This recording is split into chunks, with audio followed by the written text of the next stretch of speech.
Hello my friend. Oh my friend. Siyempre. Siyempre ang daming nagtatanong sa akin kung ba't daw di ako nagbablog, ba't di na daw ako nagpo-post. Sa mga kaalaman ninyo, madami talagang trabaho ngayon. Nakikita nyo naman kung anong trinatrabaho ko ngayon. Sinisingit ko na lang to ngayon kasi alam ko naman na siguro namimiss niya lang ako. Hindi, charot lang. Charot lang talaga.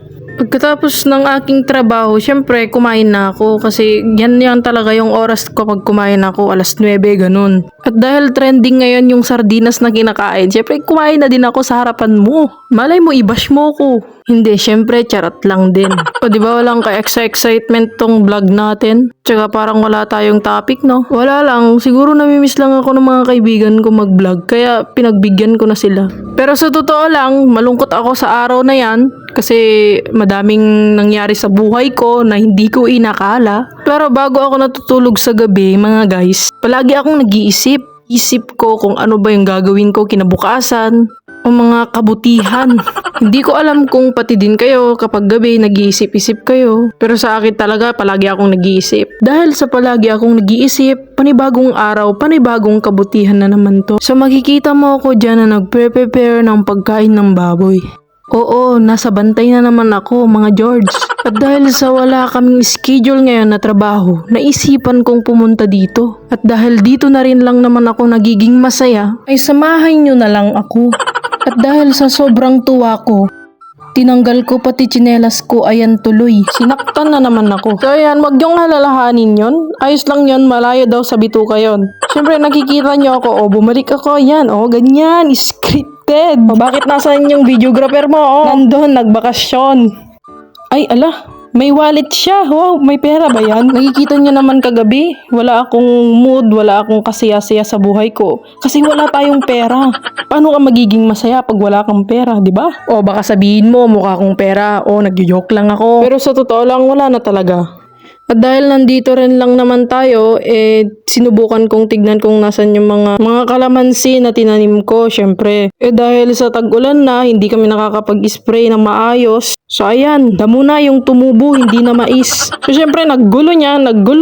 Parmi. Kaka-spray lang din naman namin, mga guys. Kung nakikita mong nag-yellow na yung ruot na yan, malapit na din yan mamatay. So kung nakikita mong nag-yellow na yung chismosa sa barangay ninyo, hanggang ganimot na. At para mas maayos yung paglaki ng mga kalamansi namin, sinipsipan ko na lang. Total, wala pa naman tayong gagawin. At least may aambag tayo sa ekonomiya.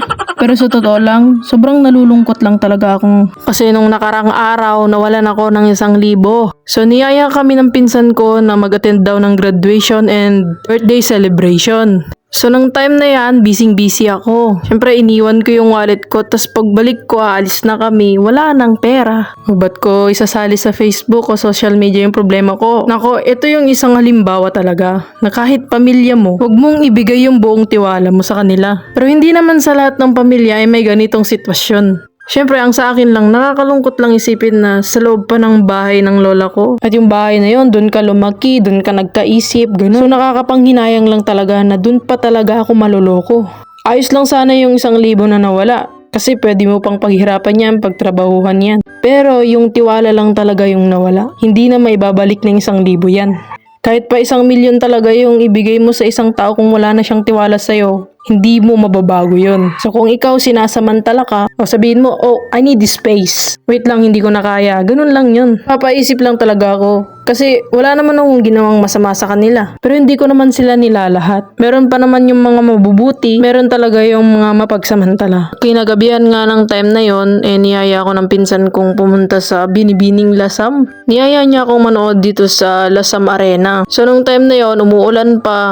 Pero ginawa talaga namin lahat ng makakaya namin para maka-attend. Minsan kasi kapag nag-aaya kasi yung pinsang kong yun, hindi ako makapag-hindi. Ewan ko ba kung ba't ang lakas niya sa aming magkapatid. Mula kasi pagkabata, kasama na namin yun. Siya lang talaga yung close na close naming pinsan. Sa lahat kaming mga magpipinsan, siya lang. At saka tinuring na rin namin siyang kapatid. So nung nanonood kami nung time na yan, imbes na sana mabigyan ako ng motivation sa buhay ko, Parang sumasabog yung utak ko, sa kakaisip ng problema ko. Pero okay na yon, at least alam ko na sa susunod.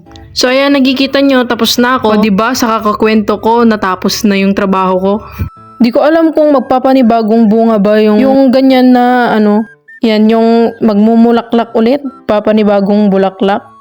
Eto kasing tinanim ko is sanga kasi ng puno. Puno ng sanga yata. Basta. Sa pagkatapos ko doon, linagyan ko naman ng pagkain or merienda yung baboy. Buti pa yung baboy may merienda, no?